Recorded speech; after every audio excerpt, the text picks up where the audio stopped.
জামালপুরে বিআইডব্লিউটি এর উদ্যোগে নদী খনন প্রকল্পের নামে কৃষি জমি খনন করায় বিলীন হচ্ছে স্থানীয় কৃষকদের কৃষি জমি। জামালপুর থেকে আবুল কাশেমের পাঠানো তথ্যচিত্রে দেখুন বিস্তারিত। সাথে আছে আমি রাজিয়া সুলতান। আপনারা দেখছেন আই1 টিভি।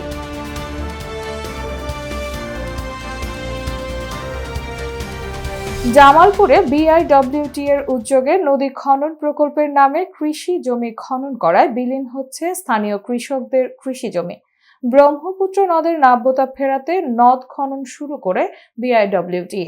এখন নদী যেটা ড্রেজিং করতেছে 1000 ফিট দূরে আছে। আমাদের সীমানা আগুর দিয়ে আমাদের ধানের ক্ষেত, পাটের ক্ষেত, ভুট্টা ক্ষেত নিয়ে সব ভাঙে যাবো গা। আমাদের সরকারের কাছে নিবেদন হলো এই ড্রেজিংটাকে মূল নদীর দিকে মূল নদীতে ড্রেজিং করা এবং কৃষি জমি থেকে এই ড্রেজিংটাকে সরিয়ে। কিন্তু ড্রেজিং এর নামে শুধু নদ খনন নয়, বরং নদের তীরবর্তী ফসলি জমির বুক চিরে তোলা হচ্ছে বালি। এতে করে নদীতে বিলীন হয়ে যাচ্ছে কৃষকদের কৃষি জমি এবং দেখা দিয়েছে তীব্র ভাঙন।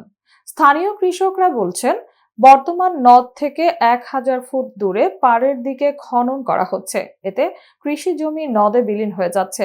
তাই নদ শাসনের নামে কৃষি জমি খনন না করে মূল নদ খনন করার জন্য সরকারের প্রতি আহ্বান জানান স্থানীয় ক্ষতিগ্রস্ত কৃষকরা।